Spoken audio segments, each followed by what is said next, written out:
السلام علیکم ورحمۃ اللہ وبرکاتہ۔ بسم اللہ الرحمن الرحیم۔ قبیلہ بنو جرہم نے زمزم کے کنویں کے آثار ختم کر دیے۔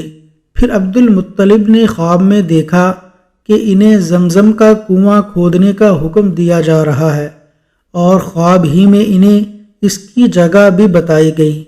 انہوں نے بیدار ہونے کے بعد کھدائی شروع کی، اور رفتہ رفتہ وہ چیزیں برآمد ہوئیں جو بنو جرہم نے مکہ چھوڑتے وقت چاہے زمزم میں دفن کی تھیں، یعنی تلواریں، زرہیں اور سونے کے 2 ہرن۔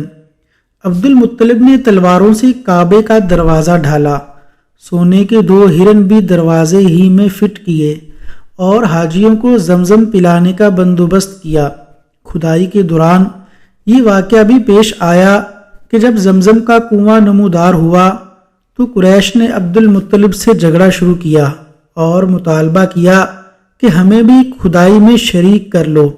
عبد المطلب نے کہا، میں ایسا نہیں کر سکتا، میں اس کام کے لیے مخصوص کیا گیا ہوں۔ لیکن قریش کے لوگ باز نہ آئے، یہاں تک کہ فیصلے کے لیے بنو سعد کی ایک کاہنہ عورت کے پاس جانا طے ہوا، اور لوگ مکہ سے روانہ بھی ہو گئے۔ لیکن راستے میں اللہ تعالیٰ نے انہیں ایسی علامات دکھائیں کہ وہ سمجھ گئے کہ زمزم کا کام قدرت کی طرف سے عبد المطلب کے ساتھ مخصوص ہے، اس لیے راستے ہی سے پلٹ آئے۔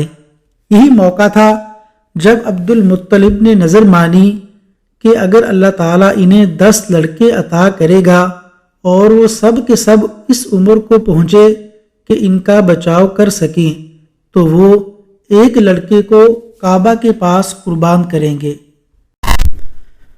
وصلی اللہ علی نبینا محمد وعلی آلہ واصحابہ اجمعین۔